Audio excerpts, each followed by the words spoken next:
नमस्कार, आपका बहुत बहुत स्वागत है। वक्त हो गया बिग डिबेट का और आज हम बात करेंगे बेहद ही बड़े मुद्दे में, क्या सियासत धर्म से चलती है। जी हाँ, इसी विषय पर बात करेंगे। बात करने के लिए खास पैनल भी हमारे साथ जुड़ेगा, लेकिन उससे पहले नजर डालते हैं कि 22 जनवरी को जो अयोध्या में रामलला की प्राण प्रतिष्ठा होने जा रही है, इसके लिए देश और विदेशों के नामी व्यक्तियों को निमंत्रण भेजा गया है। राम मंदिर के उद्घाटन के इस शानदार क्षण के साथ ही समाज में इस पर सियासी विवाद बढ़ गया है। रिपोर्ट देखिए पहले आप। अक्सर अपने बयानों को लेकर सुर्खियों में रहने वाले बागेश्वर धाम एक बार फिर से सुर्खियों में है। अयोध्या में श्री राम जन्मभूमि पर बन रहे मंदिर पर राजनीति करने वालों को बागेश्वर धाम के पंडित धीरेन्द्र कृष्ण शास्त्री ने करारा जवाब दिया है। उन्होंने शुक्रवार को कहा है कि भगवान राम राजनीति का विषय नहीं है। उद्घाटन समारोह का राजनीतिकरण करना मूर्खतापूर्ण कार्य है। बागेश्वर धाम सरकार से मशहूर पंडित धीरेन्द्र कृष्ण शास्त्री से जब ये पूछा गया कि विपक्ष दावा कर रहा है कि पीएम मोदी राम मंदिर के निर्माण का श्रेय ले रहे हैं, तो उन्होंने कहा कि भगवान राम राजनीति का विषय नहीं है। धर्म से राजनीति चलती है, राजनीति से धर्म नहीं चलता। राम विश्व की आधारभूत हैं। राम एक बहुत बड़े नायक हैं। राम एक इस देश के प्राण हैं, इस देश की श्वास हैं। राम सबके हैं, जिनको भी श्वास और हवा की जरूरत है उनके राम हैं। और रही बात जातिवाद के लिए राम मंदिर नहीं हो रहा, सबरी का मंदिर बन रहा, निषाद राज जी का भी मंदिर बन रहा, तो क्या ये जातिवाद के लिए बन रहा? जातिवाद के लिए मंदिर नहीं है, अपितु राम भक्तों की आस्था के लिए। वहीं धीरेन्द्र शास्त्री ने कहा कि देश के लोग सो नहीं रहे हैं, जाग रहे हैं, वे हर चीज को देख सकते हैं। धीरेन्द्र कृष्ण शास्त्री ने कहा कि मंदिर जातिवाद को बढ़ावा देने के लिए नहीं बनाया जा रहा है, बल्कि सभी राम भक्तों की आस्था के लिए बनाया जा रहा है। भगवान राम सबके हैं। वहीं जब शास्त्री से ज्ञानवापी और मथुरा जन्मभूमि मामलों के बारे में पूछा गया, तो उन्होंने कहा कि इसमें कोई दो राय नहीं है कि ज्ञानवापी में भगवान शिव हैं और कृष्ण जन्मभूमि कन्हैया की है। धीरेन्द्र शास्त्री ने कहा कि एएसआई की रिपोर्ट ये साबित करती है कि वहां सनातन मंदिर है। मुगलों ने अतीत में हिंदू मंदिरों पर हमला किया था, आज उसी का घाव भर रहा है। बहरहाल बागेश्वर धाम के बयान को लेकर कई तरह के मायने निकाले जा रहे हैं। वही देखने वाली बात तो ये होगी कि इस बयान के बाद देश में किस तरह की सियासत देखने को मिलती है। Special desk Swaraj express. 22 जनवरी की वो तारीख है जब अयोध्या में राम मंदिर में राम की प्राण प्रतिष्ठा की जाएगी। उसको लेकर बड़ी तैयारी जोरों शोरों से है और तैयारी में सबसे आगे भारतीय जनता पार्टी है। लेकिन अब अलग अलग महंतों से, संतों से, मठाधीशों से और इसके साथ ही शास्त्रियों से बात सामने आ रही है। अभी हमने बात आपको सुना रही थी बागेश्वर धाम की। बागेश्वर धाम को आप जानते होंगे कि हनुमान जी के भक्त कहे जाते हैं, राम जी के भक्त हैं वो। अब उनकी बात सामने आ रही है कि राजनीति जो है वो धर्म से चलती है, राजनीति से धर्म नहीं चलता। कितना सही है, कितना गलत है, लेकिन मौजूदा हाल में स्थिति और परिस्थिति क्या है? क्या राजनीति से धर्म चल रहा है या धर्म से राजनीति? इसी विषय पर बात करेंगे और 3 मेहमान हमारे साथ जुड़े हुए हैं। राम पांडे जी कांग्रेस के प्रवक्ता है। राम पांडे जी, आपका बहुत बहुत स्वागत है। बीजेपी प्रवक्ता ब्रिज गोपाल लोया जी जुड़े हुए हैं। लोया जी, आपका भी बहुत बहुत स्वागत है। और अवधेश भार्गव जी, वरिष्ठ पत्रकार हमारे साथ जुड़े हुए हैं। अवधेश जी, आपका भी बहुत बहुत स्वागत है। सबसे पहले हम राम पांडे जी आपके पास आएंगे। जो तस्वीर निकलकर सामने आ रही है, जो देश में चल रहा है, हम देख रहे हैं मध्य प्रदेश में भी और देश के कई हिस्सों में कि राम मंदिर के नाम पर 2024 लोकसभा चुनाव आमंत्रण दिया जाता है, निमंत्रण दिया जाता है और इसके साथ दीपक जलाने का भी उसमें एक जोड़ दिया गया है कि हर घर में दीपक जलना चाहिए, यानी कि राम का स्वागत। लेकिन दीपक जलाने के साथ यह भी कहा जा रहा है कि 3 दीपक जलने चाहिए। तीसरी बार केंद्र में मोदी की सरकार बन रही है। एक तरफ कहा जाता है कि राजनीति धर्म से नहीं चलती है, दूसरी तरफ ये सब हो रहा है। आप किस नजरिए से इसको देख रहे हैं? उसके पास लोया जी के पास भी आएंगे। पांडे जी, पहले आप जी। अभी ये कहा है कि धर्म से राजनीति चलती है, ये धीरेन्द्र शास्त्री जी ने कहा है बागेश्वर धाम के, और मैं समझता हूँ वो बहुत योग्य हैं, युवा हैं और उन्होंने 4 वेद पढ़े हुए हैं, 18 पुराण पढ़े हुए हैं, पूरा धर्म ग्रंथों का उनको ज्ञान है। और जब वो कोई बात कहते हैं तो लाखों लोग सुनने आते हैं, बिना इवेंट मैनेजमेंट के, बिना मार्केटिंग के। वो जहां जाते हैं देश में लाखों की भीड़ उनके पास जाती है। तो फिर राम मंदिर का शिलान्यास धीरेन्द्र शास्त्री जी से क्यों नहीं? उनमें क्या कमी है? धर्म के बारे में सब कुछ जानते हैं। यदि उनके द्वारा शिलान्यास होता तो राजनीति अपने आप ही खत्म हो जाती। तो ये जो राजनीतिकरण किया जा रहा है ये वाकई बंद होना चाहिए। और धीरेन्द्र शास्त्री जी ने किसको कहा है? भारतीय जनता पार्टी को कहा है ना कि आप धर्म के नाम पर राजनीति क्यों कर रहे हैं। यदि आप राम मंदिर का शिलान्यास चलिए धीरेन्द्र शास्त्री जी से नहीं करवाते हैं तो हिंदू धर्म में सर्वमान्य जो गुरु होते हैं, हिंदू धर्म के सबसे बड़े गुरु माने जाते हैं शंकराचार्य। और अभी से नहीं माने जाते, हजारों सालों से माने जाते हैं। शंकराचार्य से कराने में क्या परेशानी थी? और शंकराचार्य तब बनते हैं जब उनके टेस्ट होते हैं और उनको ये जितनी भी हमारे धार्मिक ग्रंथ हैं उनको सबकी नॉलेज होती है और सारा उनको संपूर्ण ज्ञान होता है। और देश के चारों कोनों में 4 शंकराचार्य हैं, तो शंकराचार्य जी से ये करवाना चाहिए था। और नहीं तो जिन्होंने राम मंदिर का केस जीता है, अखाड़ा परिषद ने जीता था, आचार्य नरेंद्र गिरी उसको लीड कर रहे थे। और जब राम मंदिर का शिलान्यास हुआ था तो नरेंद्र गिरी जी को नहीं बुलाया गया था। कुछ दिन बाद उन्होंने आत्महत्या कर ली थी नरेंद्र गिरी जी ने। कारण हो सकता है कोई दूसरा भी रहा हो, उन्होंने जो आत्महत्या की राम मंदिर का केस जीतने वाले आचार्य नरेंद्र गिरी जी ने। तो अखाड़ा परिषद ने जब ये जीता है तो फिर उनसे भी करा लेना चाहिए था। और सबसे बड़ी बात, जिन्होंने राम मंदिर के लिए सब कुछ किया उनको किस बात की सजा दी जा रही है? लाल कृष्ण आडवाणी जी ने देखा जाए तो भारतीय जनता पार्टी की ओर से रथ यात्रा से ये शुरू किया था, साथ उमा भारती जी ने दिया था, मुरली मनोहर जी जोशी साथ में थे, विनय तोगड़िया साथ में थे और विनय कटियार, प्रवीण तोगड़िया साथ में थे। ऐसे सैकड़ों नेता थे और लाखों कार्यकर्ता थे। तो ये मुरली मनोहर जोशी, लाल कृष्ण आडवाणी जी से क्यों नहीं शिलान्यास और क्यों नहीं प्राण प्रतिष्ठा? ठीक है राम पंडित जी, आपने बहुत सारे नाम गिना दिए। हालांकि लोया जी समझ भी रहे हैं, परख भी रहे हैं कि नामों में बातचीत हम करेंगे। भार्गव जी के पास आएंगे। भार्गव जी, जिस तरीके की राजनीति चल रही है या फिर भारतीय जनता पार्टी जिस तरीके से प्रचार प्रसार कर रही है राम मंदिर को लेकर, कहीं न कहीं लोकसभा चुनाव का सुगबुगाहट तो इससे नजर आती है। लेकिन धीरेन्द्र शास्त्री जी का जो बयान आया हुआ है, उनका कहना है कि राजनीति धर्म से नहीं चलती है बल्कि धर्म से राजनीति चलती है। कितना आप इस बयान को लेकर कितना सहमत हैं? क्या कुछ आपकी प्रतिक्रिया है? देखिए, ऐसा है, राम मंदिर बन रहा है, करोड़ों लोगों ने बलिदान दिए हैं, बहुत संघर्ष किया है, लगभग 500 सालों से संघर्ष चल रहा है। कितने संत महात्माओं ने अपना बलिदान दिया है। उसके बाद अदालत के निर्णय के बाद मंदिर का निर्माण शुरू हुआ है। कोई राजनीतिक दल नहीं बना रहा है, भाजपा नहीं बना रहा है या विश्व हिंदू परिषद नहीं बना रहा है। न्यायालय के निर्णय का सभी वर्गों ने सम्मान किया और वो बन रहा है। सबसे बड़ी चीज ये है कि हमारे पूर्वजों ने, हमारे संत महात्माओं ने जिस मूर्ति के लिए अपने बलिदान दिए, जिसके लिए भाजपा भी ये नारा लगाती थी, मंदिर वही बनाएंगे कसम राम की खाते। कहते थे हम महल में रह रहे हैं लेकिन हमारे रामलला टेंट में बैठे हैं। कहाँ है वो रामलला? आप भव्यता को देख रहे हैं, आप हमारी भावनाओं को नहीं देख रहे। आप भारत के हर आदमी जो आस्थावान है, आस्था किसी का कॉपीराइट नहीं है, जो धर्म को मानता है, जो भगवान पर भरोसा रखता है, ईश्वर पर भरोसा रखता है, आस्था उसका पेटेंट है। आस्था किसी राजनीतिक पार्टी का पेटेंट नहीं। तो आप हमें भव्य मूर्तियां दिखा रहे हैं, कम से कम आप ये स्पष्ट तो करें कि रामलला की वो मूर्ति जो टेंट में थी वो कहां है, उसका क्या हुआ, उसका क्या करेंगे? हमें याद है, हमने 88 से 90 के बीच में हर घर से 1 ईंट और 1 रुपया दिया था। ये नारा था बीहिप का, इसलिए दिया था कि हमारी आस्था थी। हम चाहते थे कि भगवान राम का, अयोध्या में अगर राम का मंदिर नहीं बनेगा तो फिर कहां बनेगा?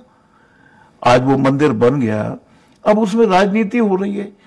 क्या न्यायालय ने, मैं निष्पक्ष बात करूंगा, मैं किसी दल से नहीं हूं, मैं मीडिया से हूं, पत्रकार हूं, हमारी आवाज जनता की आवाज है, मैं निष्पक्ष बात करूंगा। क्या न्यायालय ने यह कहा था कि शिलान्यास प्रधानमंत्री करे। उन्होंने ट्रस्ट को कहा था, उन्होंने कमेटी बनाई थी कि ये इसका निर्णय करे मंदिर निर्माण के बारे में। और मंदिर निर्माण समिति जो कोर्ट के आदेश पे बनी थी, उसने ये कैसे निर्णय ले लिया कि एक व्यक्ति वही उसका शिलान्यास करेगा, वही उसका उद्घाटन करेगा, वही अपने नाम पे उसका पेटेंट कराएगा, वही अपना ब्रांड बनाएगा, और वो चाहे जो मनमानी निर्णय लेते रहे। मैं सम्मान करता हूं आदरणीय शंकराचार्य का, जिन्होंने कहा कि मैं तालियां बजाने नहीं जाऊंगा। आप धर्म की बात कर रहे हैं, राजनीति को अलग कर दें। धार्मिक नेता हिंदू धर्म में, सनातन में शंकराचार्य को माना जाता है।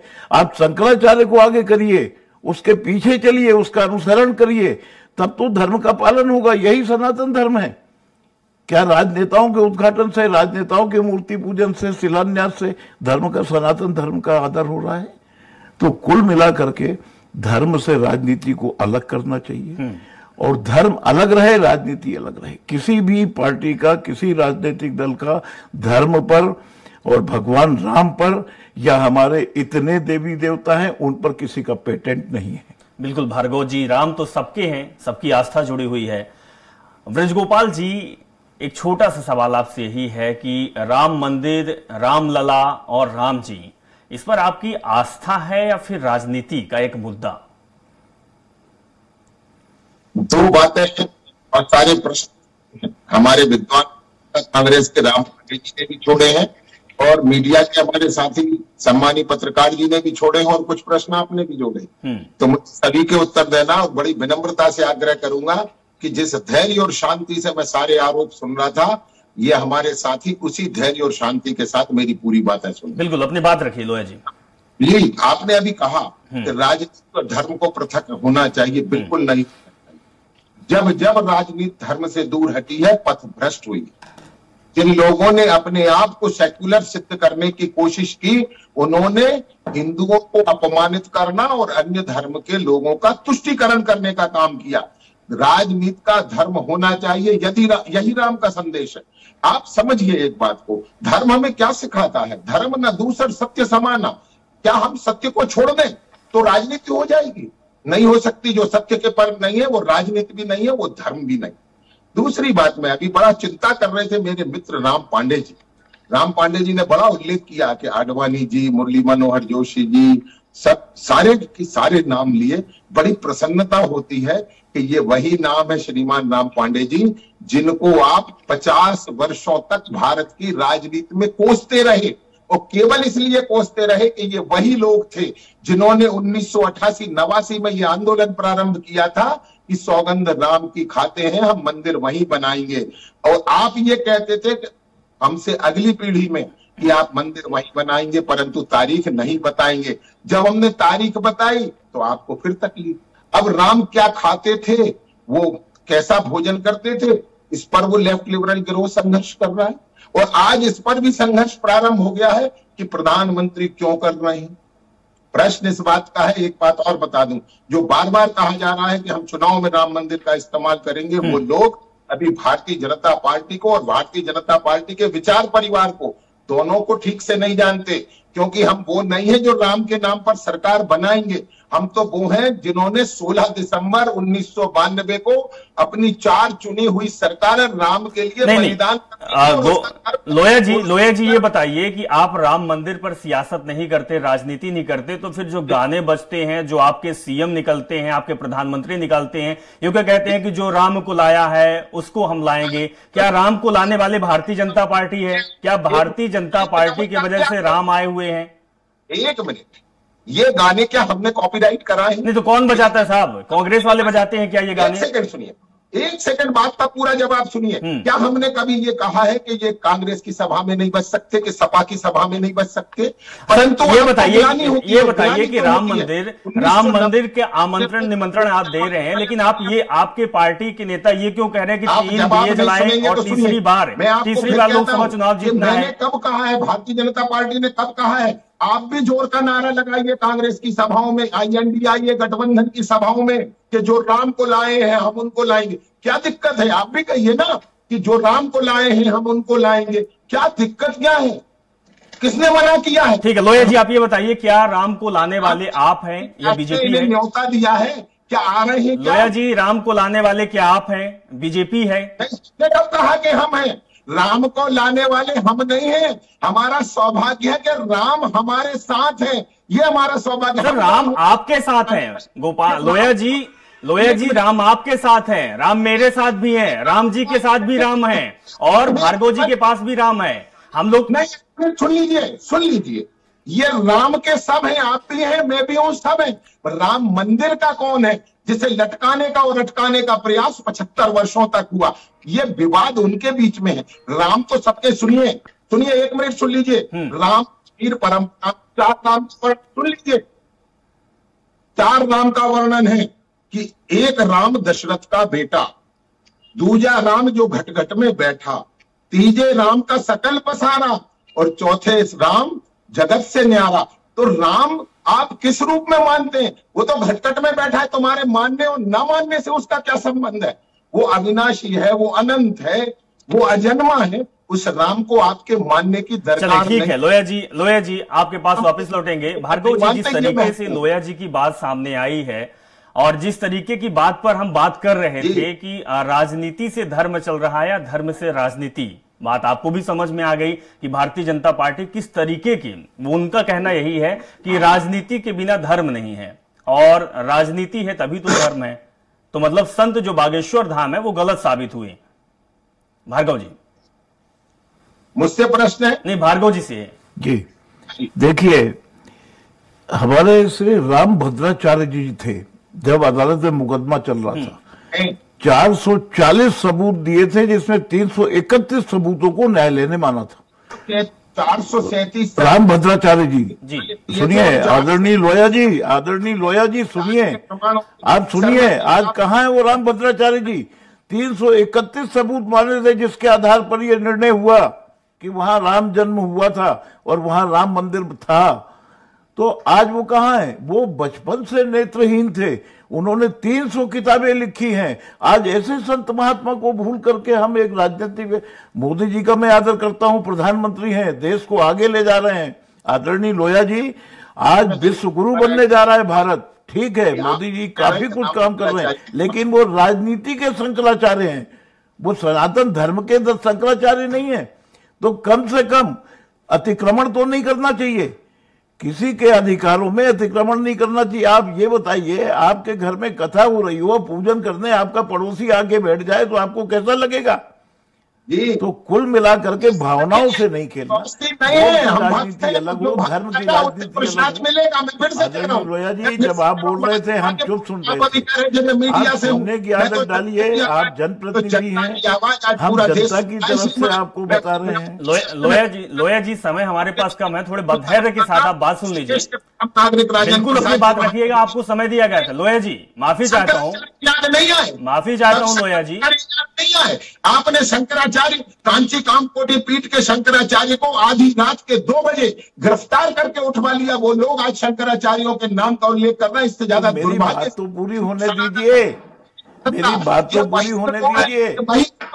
बहुत कड़वे शब्द बोलता हूँ, ये वही गिरोह है जिन्हें आज शंकराचार्य लोया जी, क्या जिन्होंने रात के 2 बजे शंकराचार्यों को मठों से उठवा लिया। आपके अटल जी वहां जाकर सर झुकाते थे, और आप उनकी भी बात करिए कि जिन लोगों ने शंकराचार्य को अपमानित किया वो आज शंकराचार्यों की चिंता कर रहे हैं। यही सनातन की लोया जी, आपने अपनी बात रख दी है। लोया जी, आपने अपनी बात रख दी है, थोड़ा सा धैर्य रखिए जी। भार्गव जी, मैं पूरा धैर्य रख रहा हूं। देखिए आप जनप्रतिनिधि हैं, राम को और सनातन संस्कृति को लांछन आएगा, मैं बीच में बोलूंगा, जबकि मेरा स्वभाव बीच में बोलना नहीं है। ठीक है, अब बोल चुके, कुछ और आप उस नारे को भी गलत इंटरप्रिटेट कर रहे हैं। जो राम को लाए थे वो अयोध्या आएंगे, या वो अयोध्या आए हैं। ये नारा इसलिए नहीं था कि मोदी जी आए हैं, ये नारा इसलिए था कि जिन राम भक्तों में 92 में लाठियां खाई, जिन्होंने काल सेवा में लाठियां खाई, जो सड़क के घसीटे गए, उन राम भक्तों के लिए कहा गया था कि जो राम को लाए हैं वो अयोध्या आएंगे। बिल्कुल, लेकिन आपने उसको ऐसा प्रचारित किया कि आपके नेता ही सबसे बड़े राम भक्त है और राम को लाने वाले भैया। आज बड़ा दुख हो रहा है कि आप इस तरह की बातें आप विद्वान लोग करेंगे। एक सवाल राम जी से ले लेता हूँ। राम जी, आप बड़े धैर्य के साथ सुन रहे थे बातें, लोया जी की भी, भार्गव जी की भी, आपको क्या समझ में आता है? कांग्रेस पार्टी तो अछूती रह गई राम से, निमंत्रण आया आपके यहां? देखिए, राम के अंदर अपार धैर्य था, तो अब जी देख रहे हैं। और हम अभी मध्य प्रदेश चुनाव की बात करें तो एक मोनिका भट्टी है, वो रामायण की प्रतियां जलाती हैं, उनको भारतीय जनता पार्टी ने अभी विधानसभा में टिकट दिया था। दूसरे एक इनके प्रत्याशी थे प्रीतम लोधी, जो राम कथा पढ़ते हैं, उनको सरेआम इन्होंने गालियां दी थी, और उसके बाद दोनों को इन्होंने टिकट दिया। तीसरा सबूत इन्होंने जहां राम मंदिर बन रहा है वहीं दे दिया। 2 करोड़ की जो जमीन खरीदना थी 2 करोड़ में, वो इन्होंने वहां 18 करोड़ में खरीदी थी। अभी बनारस में एक IIT की लड़की के साथ गैंग रेप हुआ, और उन लड़कों को बचाने का काम भारतीय जनता पार्टी की मध्य प्रदेश सरकार और उत्तर प्रदेश सरकार और केंद्र सरकार तीनों ने किया।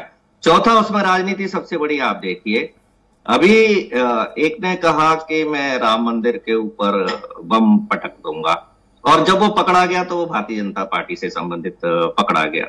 और मोदी जी स्वयं कह चुके हैं कि जो हिंदुत्व है वो राजनीति का खेल खेलने के लिए एक ताश का पत्ता है।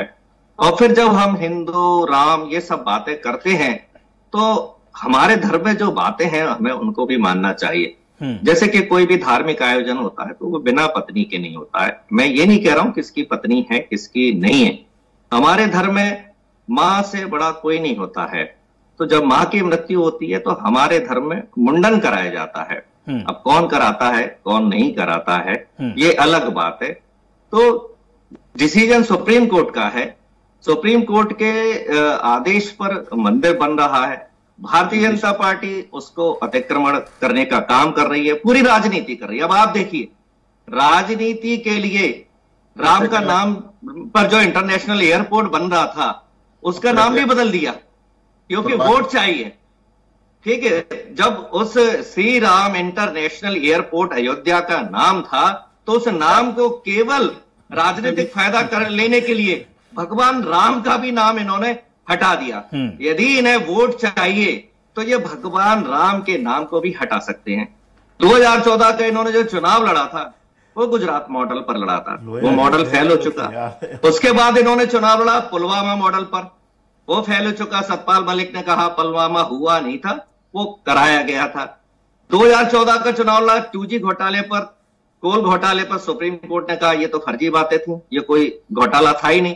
काला धन लाएंगे वो भी नहीं आया, 2 करोड़ रोजगार देंगे वो भी नहीं आया। अब इनके पास बचा कुछ नहीं है बताने के लिए। लेकिन राम पांडे जी 205 लाख करोड़ का पांडे जी 2024 लोकसभा चुनाव की जो डगर है वो राम के सहारे निकल जाएगी साहब। जी वही कह रहा हूं। तो जैसे जो सरकारों का काम होता है विकास का काम होता है। आप दुनिया में 250 देश हैं, आप सभी देशों में देख लीजिए सारे देश संविधान से चल रहे हैं। और जहां तक धार्मिक कट्टरता पर यदि कोई देश चल रहा है तो वो अफगानिस्तान है और शायद ईरान इराक है। बाकी हर देश लोकतंत्र से चल रहा है, संविधान से चल रहा है। अमेरिका हो, इंग्लैंड हो, फ्रांस हो, जर्मनी हो, जापान हो, जितने भी देश विकसित हैं आगे बढ़ रहे हैं। तो धर्म का काम धर्म के लोग कर रहे हैं, धर्म का काम संत महात्मा कर रहे हैं। हमारे यहाँ हिंदू है तो शंकराचार्य कर रहे हैं। पांडे जी हमारे यहाँ भी धर्म का काम संत और महात्मा करते हैं। लेकिन सवाल और डिबेट का मुद्दा यही है कि क्या भारतीय जनता पार्टी भी धर्म का काम करती है? बाकी सब किनारे हो जाते हैं। भार्गव जी ने बहुत सारे नाम गिनाए, भद्राचार्य का नाम उन्होंने गिनाया, उनके पार्टी के नेताओं का गिनाया जो अभी भारतीय जनता पार्टी ये कह रही है कि हमारे जो नेता 1990 से लड़ाई लड़ रहे थे, आडवाणी का नाम है, उसमें मनोहर जोशी जी का नाम है, अटल बिहारी वाजपेयी का भी नाम है, बहुत सारे नेता हैं। उनका नाम तो अभी नहीं है क्योंकि वो तो कहीं और बैठे हुए हैं। लोया जी आप बड़ा धैर्य के साथ उंगली हालांकि दिखा रहे थे लेकिन कुछ कहना चाहते हैं। लेकिन जाते जाते लोया जी ये जरूर बताइएगा कि आपकी राजनीति से धर्म चलती है, धर्म से राजनीति? अभी साफ नहीं हो पाया है। बिल्कुल, दोनों आपके प्रश्न का उत्तर दूंगा, मगर राम पांडे ने 3 प्रश्न खड़े करे, तीनों का उत्तर दे देता हूं। पहला प्रश्न उन्होंने खड़ा किया कि राम का हमें धैर्य सीखने का है। राम का क्रोध भी देख लीजिए, जब वो ये कहते हैं कि बिना न मानत जलद जड़ गए 3 दिन बीत, बोले राम सकोप तब भाई बिन हो ही न प्रीत। ये राम का चरित्र है। और आपने अभी कहा ना कि सपत्नीक होता है प्राण प्रतिष्ठा। राम ने स्वयं भगवान रामेश्वर की स्थापना बिना पत्नी के करके आप जैसे अंधे लोगों को ये चश्मा देने का काम किया है कि थोड़ा राम और रामचरितमानस को पढ़ें, ठीक ज्ञान प्राप्त होगा। तीसरा आपने अभी कहा कि बिल्कुल लोया जी आपने सजेशन दे दिया है, अब राम पांडे जी को पढ़ने की जरूरत है और शायद आप जो सजेशन देंगे वो लोगों को भी करने की जरूरत है। भार्गव जी एक आखिरी सवाल, क्योंकि वक्त हमारे पास कम है, क्या कुछ निष्कर्ष क्या निकल रहा है? हमारा मुद्दा यह था कि राजनीति से धर्म या धर्म से राजनीति। लोया जी प्लीज सबसे बड़ा निष्कर्ष ये है कि धर्म अलग है, राजनीति अलग है। जी ठीक है, भाजपा धर्म पर आस्था रखती है, कांग्रेस भी रखती है। कुल मिलाकर के भाजपा के कितने कार्यकर्ता ऐसे हैं जिसे राम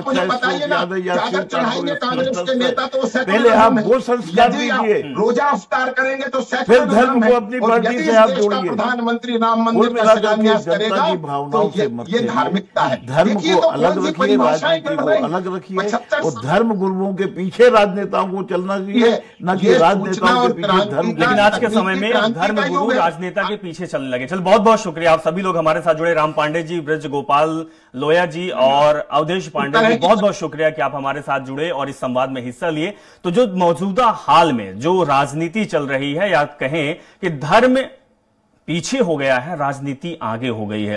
हालांकि संत बागेश्वर धाम की हम बात से शुरुआत किए थे कि बागेश्वर धाम का कहना है कि राजनीति से धर्म नहीं चलता है, बल्कि धर्म से राजनीति चलती है। मौजूदा स्थिति क्या है और परिस्थिति किस तरीके की बन रही है, आप समझ सकते हैं। भारतीय जनता पार्टी लगातार प्रचार प्रसार कर रही है और ये लोकसभा चुनाव का आगाज भी कह सकते हैं, और अंजाम राम के सहारे होना है, ये भी साफ हो रहा है। फिलहाल इस कार्यक्रम में इतना ही, जुड़े रहें और देखते रहें।